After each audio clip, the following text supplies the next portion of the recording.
De la Ligurie au contrefort de l'Estérel, de la Méditerranée azur au sommet enneigé du Mercantour, les Alpes-Maritimes sont riches de 1000 secrets.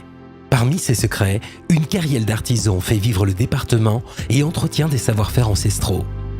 Initiée par la Chambre des métiers et de l'artisanat en 2010 pour faire face aux difficultés que traversait l'artisanat local, la collection Art et Délices vous invite à la rencontre d'artisans passionnés qui font perdurer la tradition du travail manuel, expriment et transmettent leur savoir-faire au travers d'œuvres uniques et de produits typiques. Protéger, embellir, redonner vie, pérenniser sont les métiers de cet homme d'art qui manipule des ouvrages tous exceptionnels. Frédéric Beaunieu est relieur à Nice et offre ses services aux amoureux de livres, mais pas seulement. J'ai repris une entreprise d'une personne qui partait à la retraite il y a presque 10 ans maintenant.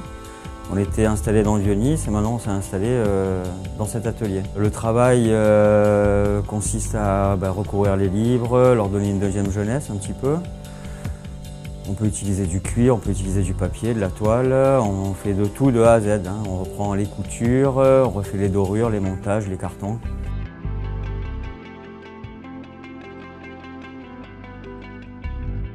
Protéger, embellir, redonner vie, pérenniser sont les métiers de cet homme d'art qui manipule des ouvrages tous exceptionnels.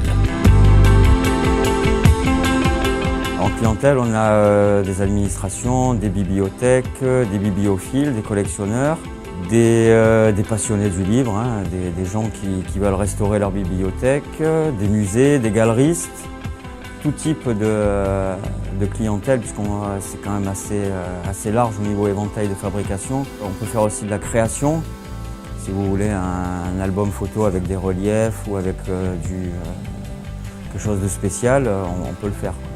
On a travaillé pour la bibliothèque de Monaco sur un incunable. Donc un incunable, c'est quelque chose qui date des années 1500, 1600. Donc là, on l'a repris de A à Z. Surtout que selon les époques, vous avez des montages différents. Au niveau des coutures, au niveau des ficelles à l'intérieur qui tiennent le livre. C'est pas pareil que les ouvrages actuels.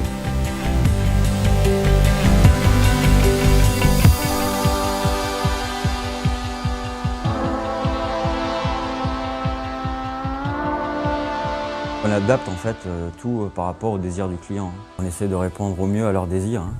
C'est sûr que des fois quand une personne arrive, elle ne sait pas trop ce qu'elle veut, nous on essaye de l'aiguiller.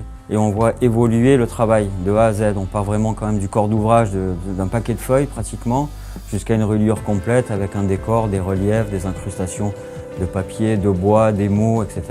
On n'attend pas les concours pour travailler, mais c'est vrai que ça va être un petit plus par rapport à notre clientèle.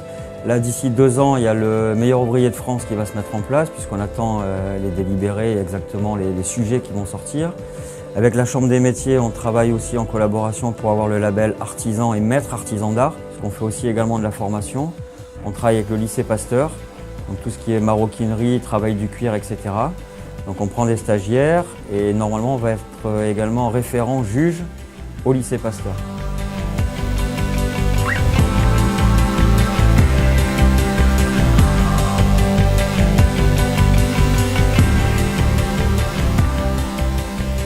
Le support papier va rester. Malheureusement, avec Internet, etc., beaucoup de choses se font dématérialiser, ce qu'ils appellent ou scanner. Mais les passionnés du livre feront toujours travailler quelques relieurs.